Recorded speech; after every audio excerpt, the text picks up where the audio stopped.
Imagine a world where the gods aren't just powerful, they're petty. A world where a moment of defiance, a flash of pride, or a forbidden love could earn you not just death, but something far, far worse. An eternity of suffering, custom designed to be the perfect, inescapable torture for your soul. Today, we're delving into the darkest corners of mythology, to the places where divine retribution becomes a forever punishment. We all know the famous ones. Sisyphus, the clever king who cheated death, now condemned to push a boulder uphill for eternity, only to watch it roll back down each time he nears the top. A perfect metaphor for futility, a task that can never be completed, his mind and body trapped in a loop of meaningless effort. Then there's Prometheus, the titan who gifted fire to humanity, his punishment. Chained to a rock where a giant eagle feasts on his liver every single day, only for it to regenerate overnight, ready for the next day's torment. It's a cycle of unending agony, a physical torture repeated without end. These stories are chilling, but they're just the beginning. The ancient world is littered with tales of eternal punishments that are even more psychologically terrifying. Take Tantalus. He was a king, a son of Zeus himself, welcome to dine with the gods. But his crime, whether it was stealing their divine food or something even more heinous, earned him a unique damnation. He stands forever in a pool of water, just beneath a branch laden with fruit. But whenever he bends to drink, the water recedes. When he reaches for the fruit, the branches lift just out of his grasp. He is eternally tantalized, surrounded by everything he needs, but unable to satisfy his burning thirst and gnawing hunger. This isn't just physical pain, it's a mental prison of constant, unfulfilled desire. Or consider the Danaids, the 50 daughters of King Danaus. They were forced to marry their 50 cousins, and on their wedding night, 49 of them murdered their husbands. Their punishment in the underworld, they must spend eternity trying to fill a tub with water using jugs that are riddled with holes. It's an impossible task, a symbol of a pointless, never-ending chore. Every drop they carry is a reminder of their futility, their efforts literally draining away before their eyes. It's a punishment not of pain, but of pure, soul-crushing pointlessness. These tales aren't just ancient horror stories. They're profound explorations of justice, power, and the human condition. They force us to ask unsettling questions. What is a fitting punishment? When does justice become cruelty? The Greeks used these myths to explore their deepest fears, the fear of meaninglessness, the fear of endless suffering, the fear of a power so absolute it can rob you not just of your life, but of your peace for all time. But what if I told you there was a punishment even more insidious? One that wasn't about a boulder, or a bird, or a leaky jar. A punishment that didn't just torture your body or your mind, but erased your very identity, turning you into a monument of your own sorrow. Let's talk about Niobe, the queen of Thebes. She was blessed with 14 beautiful children, 7 sons and 7 daughters. She was proud, and in her pride, she boasted that she was greater than the goddess Leto, who only had 2 children, Apollo and Artemis. This was hubris of the highest order, a direct challenge to the gods. And the gods' response was swift and brutal. Apollo and Artemis, wielding their bows, descended and killed all 14 of Niobe's children right before her eyes. Grief-stricken, Niobe fled to Mount Sipylus, the place where she grew up. She wept endlessly, her body racked with a sorrow so immense, so all-consuming, that the gods themselves took a strange kind of pity on her. They transformed her into a rock, a stone formation on the mountainside. But even in stone, her suffering didn't end. They say that even today, water trickles down the face of the rock like the endless tears of a heartbroken mother. She wasn't just punished, she was turned into a permanent, living symbol of her own grief. Her very existence became a memorial to her pain, frozen in stone for all eternity, unable to move, unable to act, only to weep. Compared to Sisyphus's effort or Prometheus's agony, Niobe's fate is a different kind of horror. It's a punishment of utter passivity. She can't fight back, she can't even struggle. She is simply trapped, a conscious mind encased in unfeeling stone, forced to relive her sorrow forever. It's the ultimate psychological prison, where the bars are made of your own memory and the walls are your own petrified form. These stories tap into something primal, the fear of being trapped, helpless, with no hope of escape or an end to the pain. It's one thing to suffer, but it's another thing entirely to know that the suffering will never, ever stop. The gods of these myths weren't just judges. They were artists of agony, crafting punishments that were perfectly, poetically cruel. From Sisyphus's endless labor to Tantalus's eternal want, from the Danaid's futile task to Prometheus's daily torment, each punishment reflects the crime in a twisted, horrifying way. But it's Niobe's silent, weeping stone figure that might be the most terrifying of all. It's a reminder that sometimes the worst thing the gods can do isn't to make you suffer, but to make you become your suffering. What do you think? Which of these eternal punishments do you find the most terrifying? Is there a mythological punishment that haunts you even more? Let me know down in the comments. The world of myths is vast and dark, and we've only just scratched the surface of its most creative cruelties. Thanks for joining me on this journey into the underworld. If you enjoy exploring the darker side of history and mythology, make sure to like this video and subscribe for more tales from the ancient world. History isn't just what happened, it's what was hidden. Welcome to the Chrono Archives, where lost empires rise again, forgotten legends speak, and ancient truths are brought back to life. From world-shaping history and powerful myths to legendary rulers and timeless civilizations, every story here is carefully uncovered, deeply researched, and cinematically told. The past is calling, will you answer? Subscribe and journey through time, one unforgettable chronicle at a time. Imagine a man so clever he could cheat death itself, not once, but twice. This is the story of Sisyphus, the king whose cunning became his curse, a man condemned to a fate many consider worse than death. His tale begins not with damnation, but with defiance. Sisyphus, the brilliant and audacious king of Corinth, looked at the gods and saw not divine authority, but a challenge. He saw death, Thanatos, as just another puzzle to be solved. When Thanatos first came for him, Sisyphus didn't fight or flee. He welcomed him with false hospitality, feigning fascination with the shackles death carried. "Show me how these work," he asked, with a disarming curiosity. Obliging, Thanatos demonstrated on himself, and just like that, the personification of death was trapped. For a time, no one on earth could die. It was chaos. The old and sick lingered in agony, and warriors on the battlefield couldn't find their final rest. The gods were furious. Ares, the god of war, was particularly enraged, his entire domain rendered pointless. He personally descended into the mortal realm, freed the fuming Thanatos, and dragged Sisyphus down to the underworld, where he belonged. But Sisyphus had already planned for this. He had given his wife, Merope, a very specific and very strange instruction. When he died, she was not to perform the proper funeral rites. No coin under his tongue for the ferryman Charon, no burial, no mourning. So, when he arrived in the shadowy realm of Hades, Sisyphus appeared before Persephone, the queen of the underworld, as a pitiable, neglected soul. He put on a masterful performance, lamenting his wife's disrespect and begging for a chance to return to the surface for just a short while, just long enough to scold her and ensure his proper burial.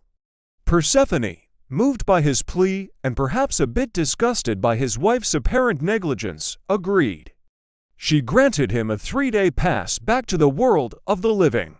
And Sisyphus, the trickster king, simply never came back. He returned to his palace, to the sunlight, to the wine and the feasts, and laughed at the gods he had so thoroughly duped. He lived on for many more years, growing old, reveling in the life he had stolen back from the gods. But the gods do not forget, and they do not forgive such profound humiliation. Eventually, their patience ran out. This time, there would be no trickery. Hermes, the messenger god, was sent to personally escort the elderly Sisyphus back to the underworld, ensuring there were no more escapes. Now, the gods had a problem. What do you do with a man who fears neither death nor the divine? Execution was too simple, too quick. It was a release, not a punishment. They needed something eternal, something that would break his defiant spirit. They devised a penalty tailored to his hubris, a labor that was both immense and utterly pointless. Sisyphus was led to a barren mountainside in the deepest, darkest corner of Tartarus. Before him lay a massive boulder, larger than any man could hope to move with ease. His task was to push this boulder up the steep, unforgiving incline of the mountain. And so, he began. Imagine that first push. Stripped of his royal robes, his body now subject to the harsh winds of the underworld, Sisyphus squared his shoulders against the cold stone. With a grunt, he put all his strength into it. The boulder moved. It was a struggle, a monumental effort, but it was progress. For a man who believed he could outwit any system, this was just another problem to solve. He could do this. He would conquer this mountain, just as he had conquered death. The second push was harder. The incline grew steeper. The gravel shifted under his feet. His muscles screamed in protest, but still, he pushed. The peak seemed impossibly far, a silhouette against the perpetually gray, stormy sky of the underworld, but it was there. It was a goal, and for a man like Sisyphus, a goal was everything. He was halfway up now, sweat and grime covering his body. The air was thin and choked with the dust of ages. He pushed on. The third push was slower, each step an agony. His breath came in ragged gasps. He was so close. The summit was just a few feet away. A glimmer of triumph, a surge of that old, familiar defiance, coursed through him. He was about to succeed. He was about to win. But the worst part wasn't the labor. It was the hope. It was that single, fleeting moment of belief that this time, it would be different. With the peak just within his grasp, his foot slipped on a loose rock. His grip failed for a fraction of a second. That was all it took. The boulder, defying his will for the first time, stopped its upward journey. It trembled for a moment, then began to roll. Slowly at first, then gaining terrifying speed, it crashed back down the mountainside, its thunderous descent echoing through the silent valleys of Tartarus. It came to a rest at the very bottom, right where he had started. Sisyphus stood there, panting, watching the symbol of his failure settle in the dust below, and he knew what he had to do. He had to walk back down, he had to start over. This was his eternity, the endless cycle of pushing, of striving, of hoping, only to be met with the same crushing failure, day after day, forever. The physical toll was immense, but the psychological torment was the true punishment. The gods hadn't just condemned his body to labor. They had condemned his mind to the eternal torture of meaningless effort.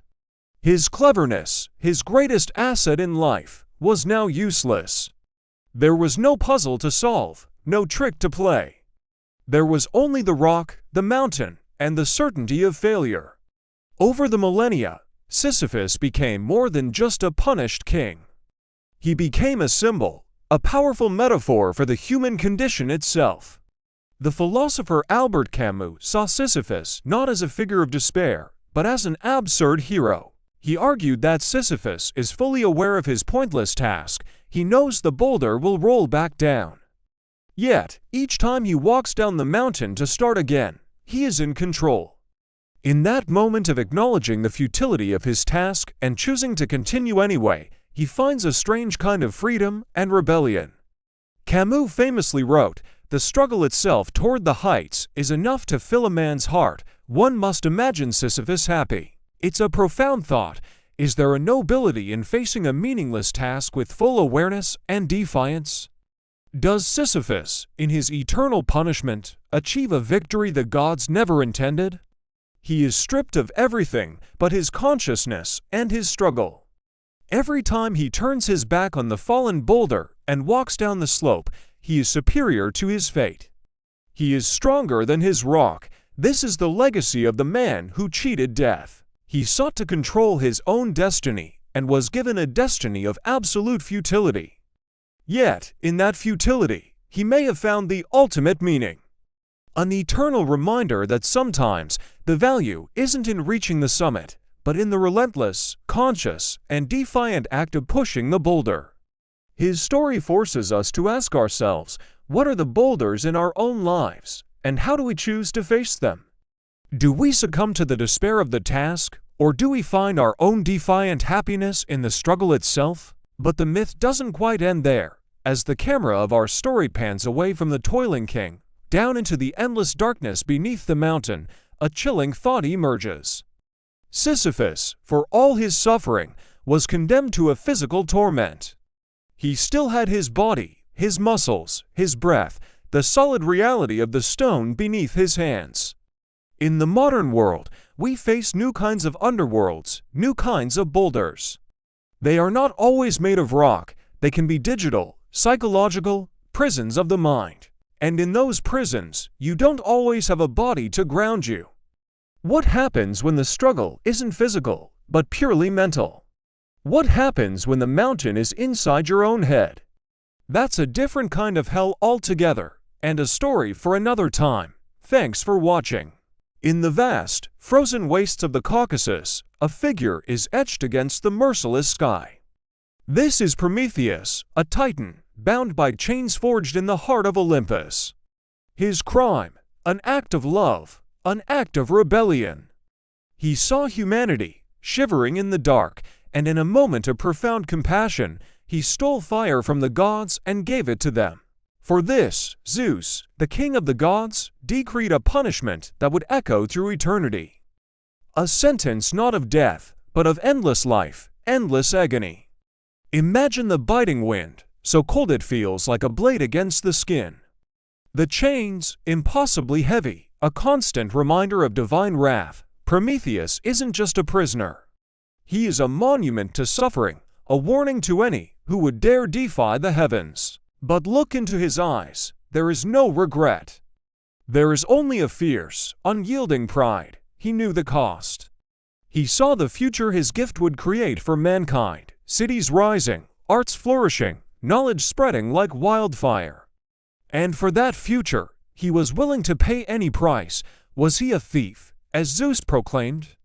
Or was he a savior, the truest friend humanity ever had? This story forces us to ask uncomfortable questions.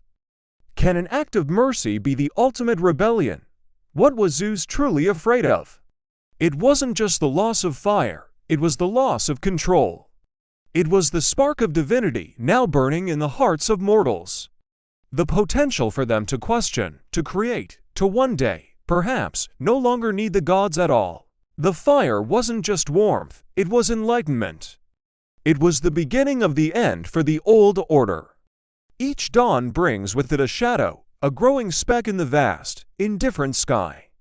It is the instrument of Zeus's vengeance, a monstrous eagle, its talons sharpened on the whetstones of Tartarus. The air grows still, the world holding its breath as the creature descends. There's a terrible, practiced grace to its approach. This is a daily ritual, a ghastly appointment that has been kept for centuries. Prometheus watches, his jaw set, he does not flinch. He has seen this 1,000 times before, the first tear. The eagle's beak, a cruel, sharp hook, plunges into his side. It's a sound that rips through the silence of the mountains, a wet, violent tearing that speaks of living flesh being rent asunder. Blood, dark and divine, spills onto the frozen rock, steaming for a moment before turning to crimson ice.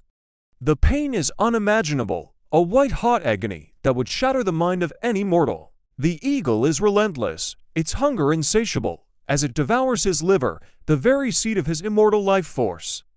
Prometheus clenches his fists, the chains rattling in a furious rhythm.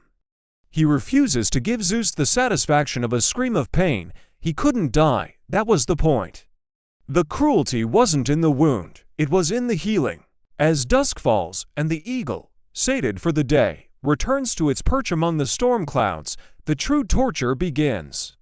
In the cold, lonely darkness of the mountain night, under the uncaring gaze of the stars, Prometheus's body begins its miraculous, horrifying work. The flesh knits itself back together, the wound closes. The liver regenerates, piece by agonizing piece, becoming whole again, ready for the next day's torment. It's a cycle of destruction and renewal, a perfect, self-sustaining system of suffering designed by a paranoid king. But one day, the routine is broken. The sky, usually just a canvas for the rising and setting sun, turns black. Storm clouds, pregnant with divine fury, swirl and boil directly overhead. This isn't a natural storm, this is a visitation. A silhouette appears within the churning chaos, crackling with raw power. It is Zeus, descending from Olympus not to offer mercy, but to gloat, to witness his justice firsthand. He wants to see the Titan broken. He wants to hear him beg. A bolt of pure lightning cracks the sky in two, illuminating the scene in a blinding, terrifying flash. The sound is a physical blow, a thunderclap that shakes the very foundations of the mountain. And in that moment, a sound finally tears from Prometheus's throat. But it is not the scream of pain that Zeus so desperately craves. It is a scream of pure, unadulterated defiance. It is the cry of a will that cannot be broken, a spirit that will not be extinguished. It is the sound of rebellion itself, hurled back into the face of tyranny. Zeus may have chained his body, but his soul remains defiantly, magnificently free. This act, this eternal scream on a frozen peak, transformed Prometheus. He became more than just a punished titan. He became a symbol. For every soul that has ever stood up to an oppressor, for every artist who has challenged convention, for every scientist who has pursued a forbidden truth, the spirit of Prometheus endures. He is the patron saint of rebels, the eternal fire of human resilience. His gift, the fire he stole, became the symbol of everything that makes us human, our curiosity, our creativity, our relentless drive to build a better world, even in the face of divine disapproval. The flame of a candle in a scholar's study, the blaze of a forge shaping a new tool, the spark of an idea that changes the world. It all began here, with this sacrifice. The camera zooms closer, past the chains, past the scars, until we are lost in the universe of his eye. And there, in the reflection, a new scene begins to form. The icy landscape of the Caucasus melts away, replaced by the warm, flickering light of a grand hall. The sound of chains fades, replaced by the murmur of conversation and laughter. The reflection shows a long banquet table, laden with food and wine. People are gathered, sharing stories, debating ideas, living in the warmth and light of a civilization he made possible. And at the head of this table sits another figure, one who understood the power of sacrifice, of sharing a meal, and of challenging the established order. The feast is ready. The next chapter of rebellion is about to begin. Thank you for watching. If you found this journey into myth as fascinating as I did, consider subscribing for more stories that shape our world. Imagine a banquet. The most lavish feast you've ever seen. The guests. None other than the gods of Olympus themselves, Zeus, Hera, Poseidon, all of them. And you, a mortal king, are the host. What an honor, right? For King Tantalus, it was more than an honor, it was an opportunity. An opportunity to see if the gods were truly all-knowing. To test them, he had a son, Pelops, a son he loved, or so he claimed. But in his arrogant quest for knowledge, Tantalus made an unthinkable choice. He committed an act so vile, so monstrous, that it echoes through eternity. He cooked his own son and served him at the divine banquet. He wanted to see if the gods would notice. Could they really tell the difference between the flesh of an animal and that of his own child? The gods, of course, were not fooled. They were horrified, repulsed. All of them recoiled from the ghastly meal, except for one. Demeter, the goddess of the harvest, was so lost in her grief over her missing daughter Persephone that she distractedly ate a piece of the boy's shoulder. The betrayal was absolute. not just of the gods, but of his own blood. It raises a chilling question: which is the greater sin? The murder of an innocent, or the brazen act of deceiving divinity? For Tantalus, they were one and the same, intertwined in a single act of supreme hubris.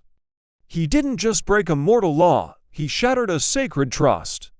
The gods' judgment was swift, but it wasn't death. Death would be a mercy. Instead, they resurrected Pelops, replacing his missing shoulder with a piece of gleaming ivory, a permanent mark of his father's crime. But what of Tantalus? What punishment could possibly fit a man who would sacrifice his own son to test the gods? This is where his true story begins.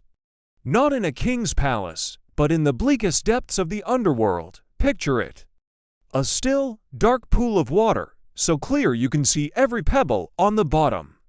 Tantalus stands in the middle of it, the water reaching his chin. Above him, the branches of a magnificent fruit tree hang heavy with the most perfect, ripe fruit you can imagine. Pears, pomegranates, glistening apples, sweet figs. The air is thick with their scent, and Tantalus is starving. He is consumed by a hunger that gnaws at his soul, a primal need that eclipses all other thoughts. He hasn't eaten in an eternity. He reaches up, his fingers trembling, just inches from a juicy pear. His stomach growls, his mouth waters. This is it, relief. But just as his fingertips are about to brush against the skin of the fruit, a sudden wind, born from nowhere, whips the branch just out of his reach. He tries again, and again, each time, the same cruel trick. The fruit dances away, a phantom promise of sustenance. The hope ignites, only to be instantly extinguished. It's a psychological torture far worse than simple starvation. It's the torment of the near miss, the endless cycle of hope and despair. Beneath him, the cool water offers another kind of salvation. He is parched, his throat is a desert, his tongue is thick and dry. He has never known a thirst like this. It's a fire in his throat, a constant, screaming agony. All he has to do is lower his head and drink from the pool he's standing in.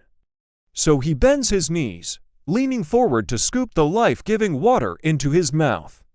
But as he does, the water level mysteriously drops.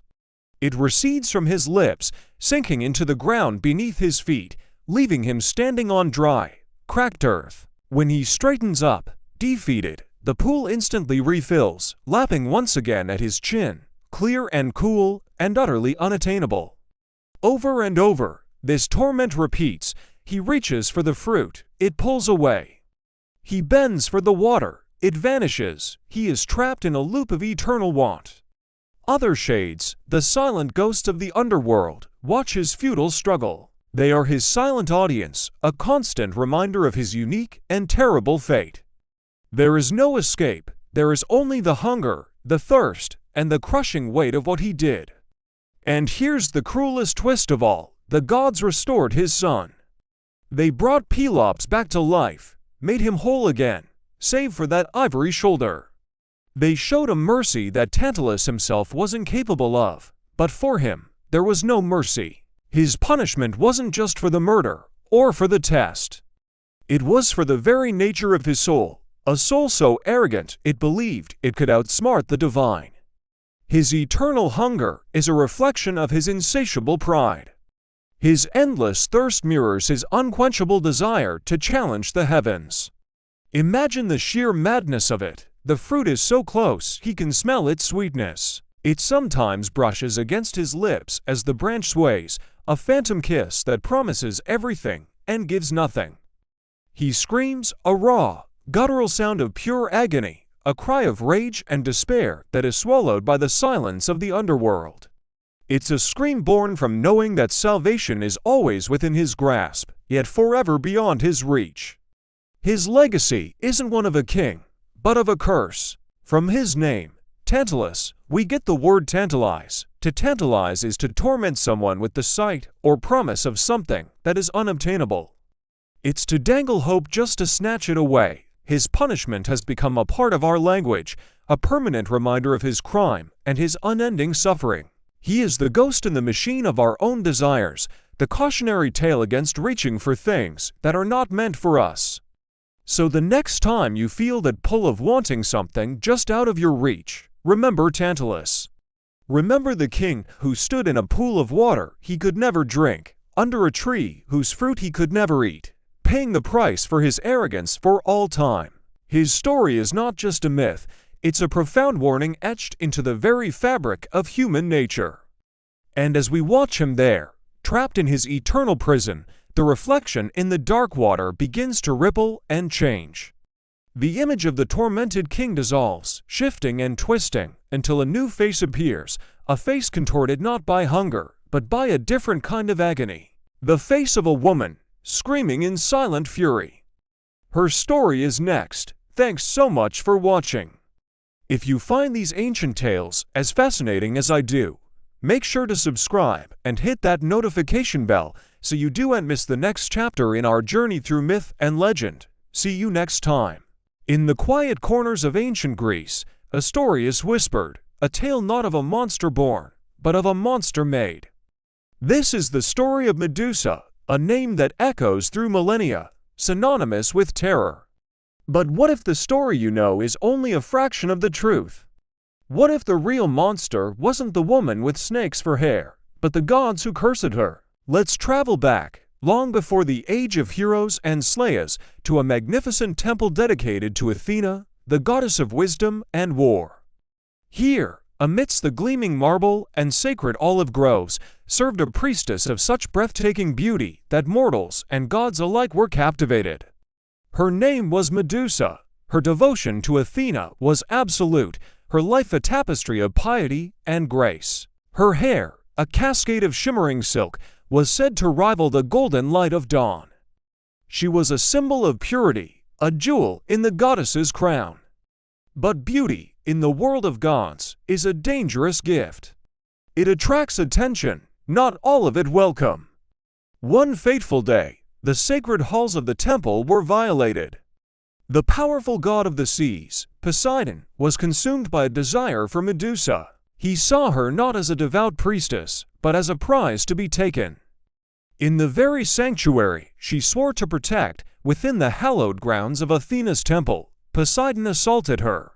The sanctity of the temple was shattered, an act of unforgivable sacrilege committed not by the mortal priestess, but by an immortal god. When the dust settled and the echoes of the crime faded, Athena arrived. Her fury was immense, but who would bear the brunt of her divine rage? The powerful, revered god who was her equal?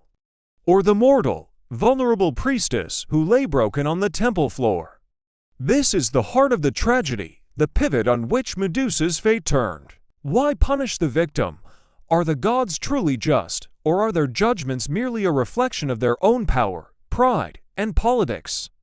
The injustice is staggering. Athena, a goddess, punished Medusa for the crime of being desired, for being defiled, for being a victim. The very temple she had served so faithfully became the site of her damnation. The transformation was not swift. It was a slow, agonizing descent into horror. It began with her hair. The soft, beautiful locks she once cherished began to writhe and twist, thickening, hardening, morphing into a nest of venomous serpents, hissing and coiling with a malevolent life of their own. Then, her skin, once smooth as polished stone, began to crack and turn a sickly, ghastly green. Her features, once celebrated for their perfection, contorted into a mask of perpetual rage and despair. And then, her eyes. Her beautiful, gentle eyes, once mirrors of her devout soul, began to glow with an unholy, terrifying light. They became weapons, instruments of a curse designed to isolate her forever. She was no longer Medusa, the beautiful priestess. She was Medusa the Gorgon, a creature of nightmare. She didn't choose to become the monster, the gods did. Her body became a prison, her existence a curse. Cast out, she was forced into exile, her former home a bitter memory, her new home a desolate island at the edge of the world. The island became her lonely kingdom, a gallery of her sorrow. The first to find her was a fisherman, lost in a storm. He saw a figure on the shore and called out for help. As he approached, he saw the snake's, the terrifying face. He met her glowing gaze for just a second. In that instant, his cry was cut short. His warm flesh turned cold, his living form hardening into gray, lifeless stone, an eternal monument to her curse. Soon, others followed, warriors, adventurers, heroes seeking fame. Each one sought to claim the head of the monster, and each one joined the silent, stone-faced audience surrounding her lair. These statues were not trophies, they were tombstones, constant reminders of the life she could no longer live and the curse she could never escape. Each stone figure was a fresh wave of grief, a testament to her forced isolation. Was she a monster? Or was she a woman pushed to the brink, her grief and rage weaponized by an unjust celestial power? Over the centuries, Medusa's story has been retold, but her image has shifted. She is no longer just a monster to be slain. She has become a powerful, enduring symbol of female rage, a figurehead for those who have been wronged by systems of power they cannot fight. Her face, once a mark of her curse, is now worn as a shield, a ward against evil, a declaration of strength reclaimed from suffering.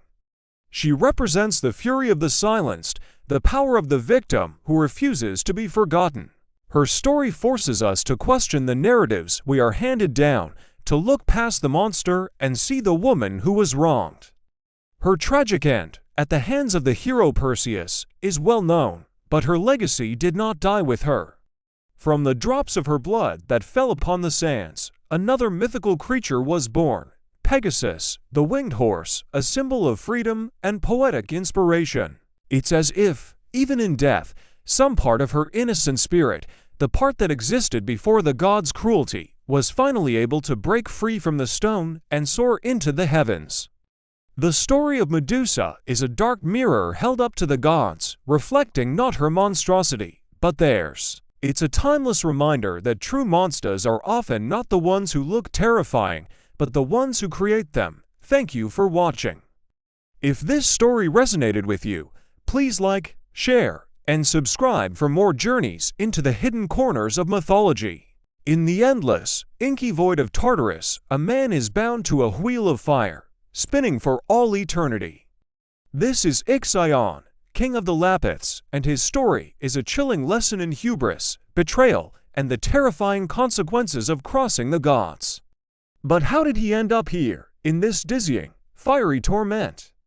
It's a tale that begins not with a crime against the gods, but with a mortal sin. Ixion was a man of ambition and passion. He desired to marry Dia, the daughter of King Dioneus. To win her hand, he promised her father a fortune in bride gifts. But once the wedding was over, Ixion refused to pay. His new father-in-law, feeling cheated and dishonored, retaliated by stealing some of Ixion's prized horses. Ixion feigned forgiveness, inviting Dioneus to a grand feast at his palace in Larissa. But this was no celebration, it was a trap. As Dioneus arrived, he plunged into a pit filled with burning coals that Ixion had cleverly concealed. He was burned alive. This act was monstrous, the first ever instance of kinslaying in Greek lore. The crime was so heinous that Ixion was ostracized by all, shunned by both mortals and the minor gods. He became a pariah, wandering the lands, tormented by guilt and madness. No one would perform the purification rituals necessary to cleanse him of his blood guilt. His soul was stained, and it seemed he was doomed to a life of misery and isolation. But then, an unexpected act of compassion came from the most powerful being in the cosmos, Zeus, the king of the gods. Perhaps he saw a flicker of his own rebellious nature in Ixion, or maybe he simply believed in second chances. Whatever the reason, Zeus took pity on the tormented king. He brought Ixion up to the heavens, to the glittering halls of Mount Olympus, a place no mortal had ever been invited to as a guest. He personally performed the purification rites, washing away the stain of his crime. He fed Ixion ambrosia and nectar, the food of the gods, restoring his sanity and spirit.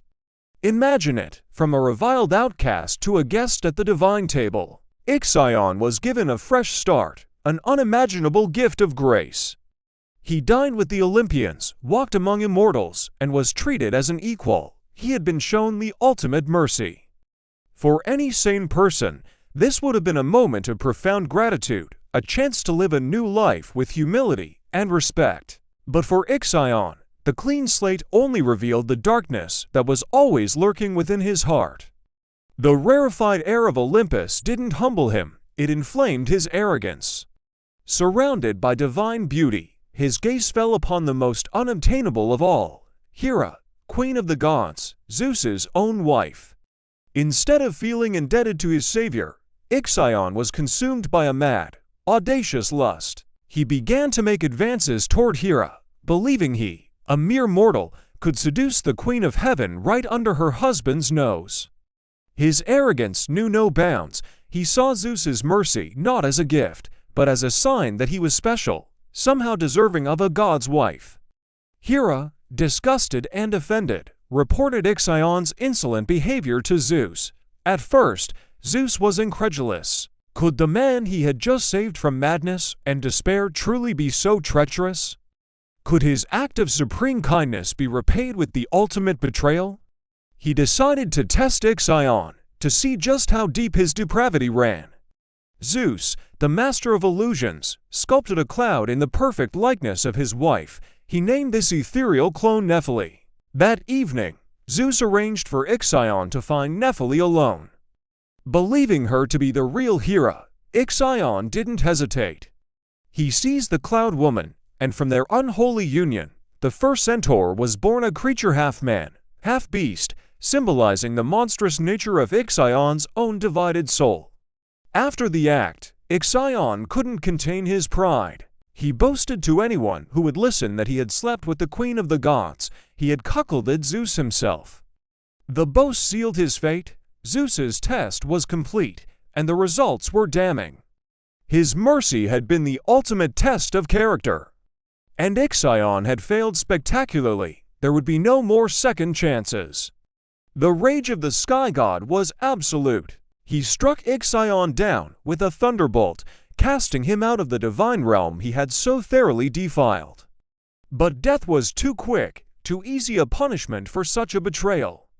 Zeus condemned Ixion to an eternity of torment in the depths of Tartarus, the darkest pit of the underworld. He had him bound to a great winged wheel, a wheel that was then set ablaze. And there, for all time, Ixion spins. The wheel turns relentlessly through the empty, black void, a Catherine wheel of divine retribution. Flames lick at his body, the motion a constant, dizzying agony. His screams are lost in the vast, silent darkness. As the wheel spins faster and faster, the flames burn brighter, a furious, eternal testament to his crime. He is a perpetual symbol of ingratitude and hubris, a warning to all mortals who would dare to challenge the gods. The fire of his punishment is a chilling reflection of the unholy fire of his own lust and ambition. Mercy was the test, and he failed. The flames of his wheel burn, a constant reminder that some betrayals can never be forgiven, and some punishments last forever. As we watch the fire spin into a blur, the scene shifts, the infernal flames of Tartarus transforming into the fires of a different kind of hell. The chaos of a battlefield. Thank you for watching. If you found this tale of divine justice as fascinating as we did, be sure to hit that like button and subscribe for more dives into the dramatic world of mythology. We'll see you in the next story. Have you ever heard the saying, "Don't get too big for your britches"? It's a warning against pride, against letting your ego get the better of you. Well, in ancient Greece, there was a story that serves as the ultimate cautionary tale about this very human flaw. It's the story of a mortal woman who dared to believe she was the best, even better than the gods themselves. Her name was Arachne, and this is the story of the price she paid for her pride. Our story begins in Lydia, a place renowned for its brilliant purple dyes. Here, in a humble cottage, lived a young woman named Arachne. She wasn't a princess, nor was she born of noble blood. Her father was a simple dyer of wool. But Arachne possessed a gift, a talent so extraordinary it seemed to have been spun from the threads of destiny itself.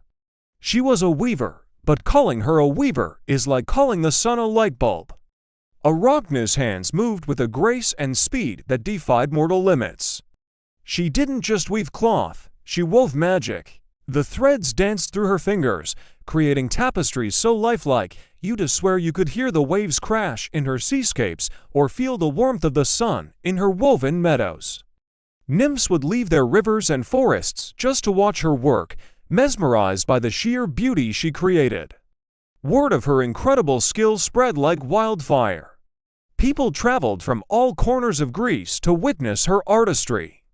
They would look at her tapestries with their vibrant colors and intricate details and whisper in awe, "Surely, she must have been taught by Athena herself." Now, Athena was the goddess of wisdom, warfare, and, most importantly for our story, the patron of crafts, especially weaving. She was the divine standard, the undisputed master of the loom. To say Arachne was taught by her was the highest compliment imaginable, but Arachne didn't see it that way.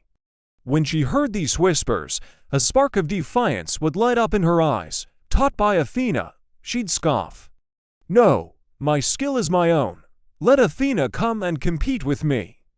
If she proves herself better, I will accept any punishment she deems fit." Imagine the audacity, a mere mortal challenging an Olympian goddess.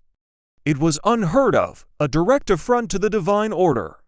The people around her grew pale, urging her to take back her words, to beg for forgiveness. But Arachne's pride was as unyielding as her threads were fine. She believed in her own hands, in her own genius, and she would bow to no one, not even a goddess. High on Mount Olympus, Athena heard Arachne's challenge. The goddess was, to put it mildly, not pleased, but Athena was also the goddess of wisdom. Instead of descending in a blaze of divine fury, she decided to offer the young weaver a chance to repent. She disguised herself as an old, stooped woman, her face lined with the wrinkles of a long life, and hobbled into Arachne's workshop. "My dear child," the old woman said, her voice frail but firm. "Fame is a wonderful thing, but seek it among mortals.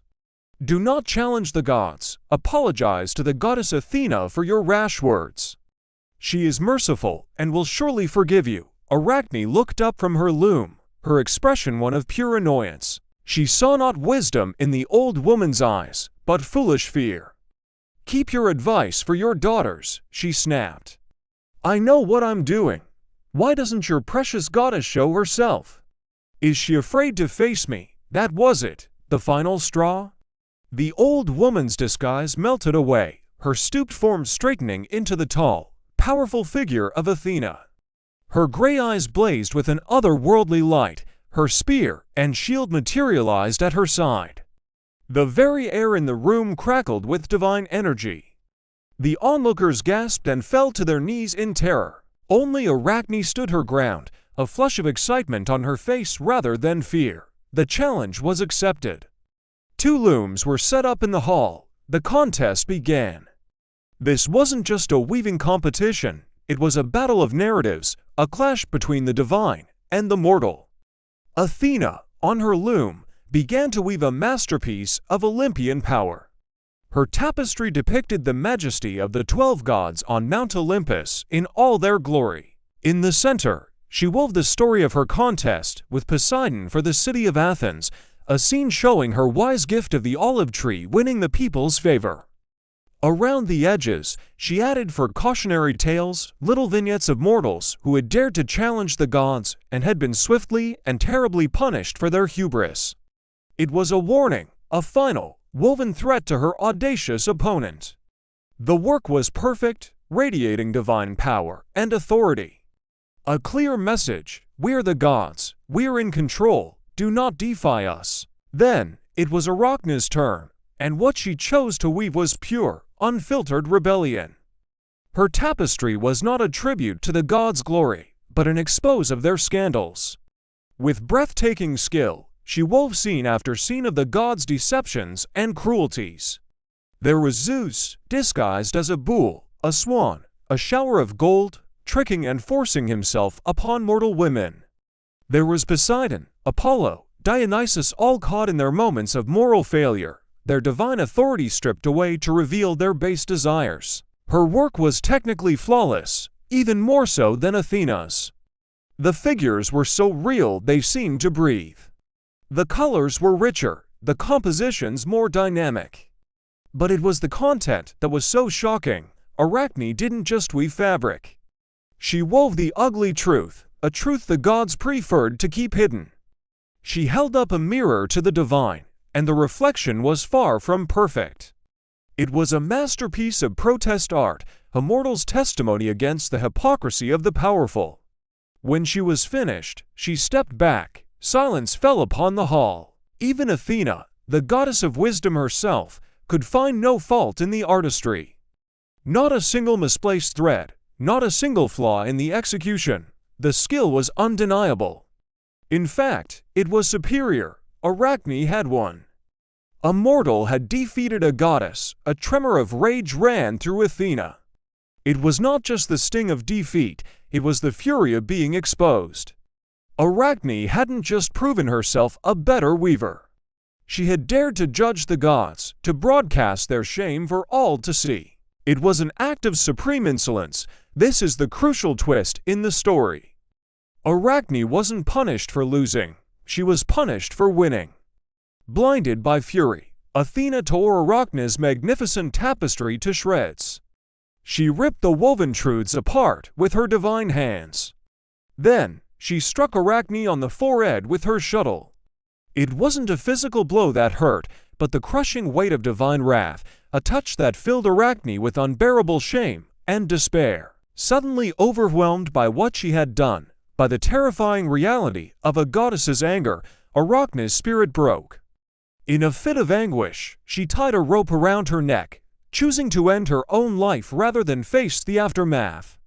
But Athena wasn't finished. "Live," the goddess hissed, her voice cold as stone.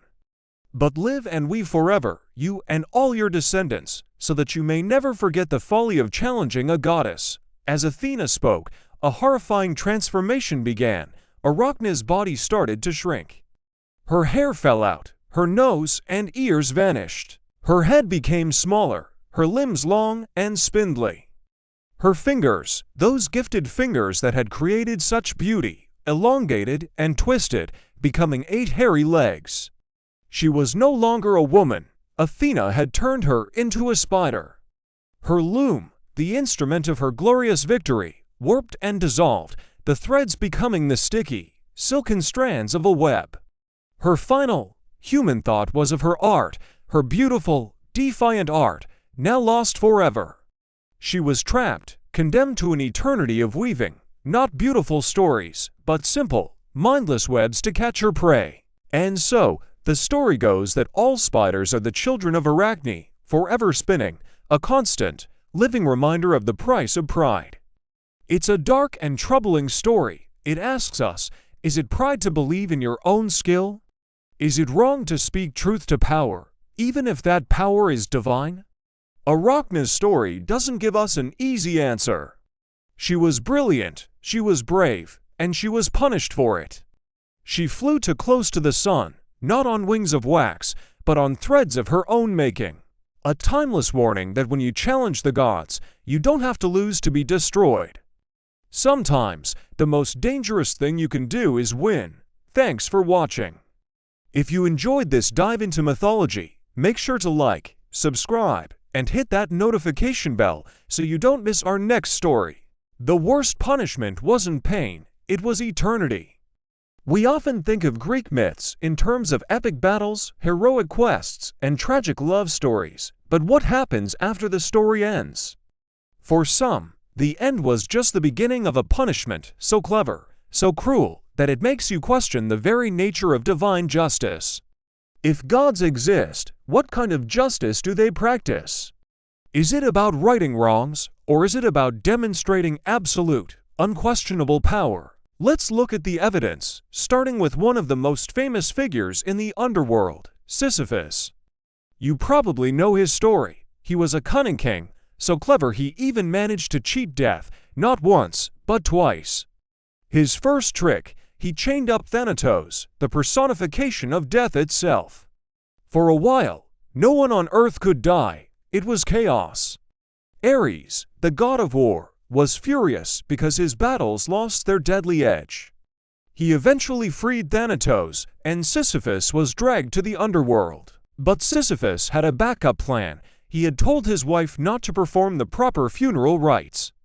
So, down in the land of the dead, he complained to Persephone that he was being disrespected. He convinced her to let him go back to the world of the living for just a little while, just to scold his wife and arrange his own funeral. Of course, once he was back, he had no intention of returning. He lived to a ripe old age before death finally caught up with him for good. For his defiance, his punishment became legendary. He was condemned to push a massive boulder up a steep hill, only to have it roll back down each time he neared the top, forever. Now, think about that. The punishment isn't just the physical strain, it's the psychological torture. The endless, repetitive, meaningless labor. It's the constant hope as he approaches the peak, followed by the crushing despair as the boulder slips from his grasp. It's the knowledge that this will never, ever end. The pain is temporary, the hopelessness is eternal. Then there's Tantalus, a king who was once a favorite of the gods, so favored that he was invited to dine with them on Mount Olympus. But he abused this privilege. The stories vary, but one of the most gruesome versions says he decided to test the gods' omniscience. He killed his own son, Pelops, cooked him into a stew, and served him to the Olympians. The gods, all but one, immediately recognized the horrific meal. Demeter, distracted by grief over her missing daughter Persephone, accidentally ate a piece of the shoulder. The gods were outraged. They reassembled Pelops, replacing the missing shoulder with one of ivory, and brought him back to life. But for Tantalus, his punishment was a masterpiece of ironic cruelty. He was placed in a pool of water, right beneath the branches of a fruit tree. He was eternally thirsty, but whenever he bent down to drink, the water would recede, just out of his reach. He was eternally hungry, but whenever he reached for the fruit, the branches would be lifted away by the wind. Food and water, the most basic necessities for life, forever in sight, but always unattainable. This is where we get the word tantalize. His punishment wasn't a whip or a fire. It was the perpetual, agonizing torment of unfulfilled desire. And what about Ixion, another king who committed an unforgivable act? He murdered his father-in-law by pushing him into a pit of burning coals, a terrible crime, especially against family. No one would purify him of this sin, but Zeus, for some reason, took pity on him. He brought Ixion to Olympus. How did Ixion repay this kindness? He tried to seduce Zeus's wife, Hera. Zeus, being Zeus, found out. He formed a cloud into the shape of Hera, and Ixion, none the wiser, coupled with the cloud. From this union, the race of centaurs was born. For his audacity and ingratitude, Ixion was bound to a perpetually spinning, fiery wheel. For all of eternity, he is whirled around and around, a constant, dizzying reminder of his betrayal. Again, it's not just the fire that burns him. It's the ceaseless motion, the eternal vertigo, the inability to ever find rest or peace. Let's not forget the Danaides, the 50 daughters of King Danaus. Their story is a complex web of family feuds and forced marriages. They were forced to marry their 50 cousins. On their wedding night, their father instructed them to kill their husbands. 49 of them did. Only one, Hypermnestra, refused because her husband had respected her wish to remain a virgin. For their crime, the 49 sisters were sent to the underworld. Their punishment, they were tasked with carrying water in jars to fill a bathtub. The catch, the jars were full of holes, or, in another version, the bathtub itself had no bottom. No matter how much water they carried, no matter how hard they worked, their task could never be completed. It was a perfect punishment for their crime, a futile, pointless task that mirrors the futility of their one night of marriage. A life's work that amounts to absolutely nothing, repeated for eternity. We see this pattern again and again. It's not about inflicting pain for the sake of pain. The gods are far more creative than that. Their punishments are a reflection of the crime, a poetic, twisted form of justice. Sisyphus, who tried to master life and death, is condemned to a life of meaningless effort. Tantalus, who abused the hospitality of the gods with a horrific feast, is condemned to eternal hunger and thirst. Ixion, whose lust and ambition spun out of control, is condemned to an eternity of spinning on a fiery wheel. The Danaides, who created a pointless end to their marriages, are condemned to a pointless and endless task. These aren't just cautionary tales, they are profound psychological portraits of torment. They show a deep understanding of what truly breaks a person. It's not a single moment of agony, it's the slow, grinding erosion of hope. It's the knowledge that tomorrow will be exactly the same as today, and the day after that, forever. These punishments highlight the core fears of the ancient Greeks, the sins they considered the most severe. There's hubris, the arrogant pride of believing you are equal to or better than the gods. Sisyphus and Tantalus are prime examples. They challenged divine authority and paid an eternal price. There's defiance. Refusing to accept your fate, trying to cheat the natural order of things, like Sisyphus trying to escape death. There's moral transgression, especially against the sacred bonds of family and hospitality. Tantalus serving his son, Ixion betraying his host Zeus, the Danaides murdering their husbands. These acts shattered the fundamental rules of their society, and their punishments were designed to be equally shattering to the soul. And above all, there's the fear of offending divine authority. The gods in these stories are not necessarily good or just in the way we might think of it. They are powerful. Their justice is a demonstration of that power. It's a warning to all mortals: stay in your lane, know your place. Because if you cross them, your punishment won't be a quick end.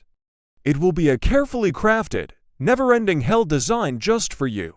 All of these characters, Sisyphus, Tantalus, Ixion, the Danaides, are now frozen in their eternal tasks. They have become symbols, living monuments to the wrath of the gods.